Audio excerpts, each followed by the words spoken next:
Hello hi అండి. ఈరోజైతే మా ఊరిలో వర్షం అయితే పడుతుంది. వర్షం పడుతున్న ఈ సమయం అయితే వీడియో చేద్దామనేసి వీడియో చేస్తున్నాను.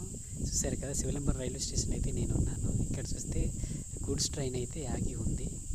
చూసారు కదా, అది డౌన్ ట్రైన్ అనమాట. డౌన్లోనికి వెళ్ళిపోద్ది. ఇక్కడేమొచ్చి శివుని యొక్క ఆలయం ఉందన్నమాట. అది శివలింగపురంలో చాలా ఫేమస్ అనమాట. శివలింగపురం స్టేషన్ అయితే ఈ విధంగా లొకేషన్ అయితే కనబడుతుంది. చూసారు కదా, ఇది పనస చెట్టు అనమాట. పనస చెట్టులోని కాయలన్నీ అయిపోయాయి. సరే కదా, ఇప్పుడైతే వ్యూ పాయింట్లోకి వెళ్ళే దారిని అయితే నేను చూపించకుండా నేను వెళ్తున్నాను. అది చూసారు కదా, వ్యూ పాయింట్ అనమాట. రీసెంట్గానే ఇక్కడ మొక్కలన్నీ కట్ చేశారనమాట.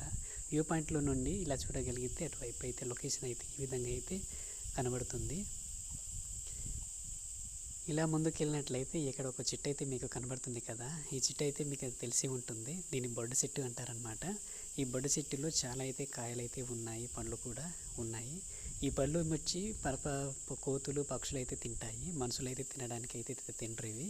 ఎందుకంటే లోపల ఇవి అంతా ఇది ఉంటుందంటే పురుగులు ఉంటాయి. పక్కనగా చూసారు కదా, ఈ చెట్టు అయితే ఆఖరికి వస్తుందన్నమాట. కాయలన్నీ పళ్ళన్నీ అయిపోయాయి అన్నమాట.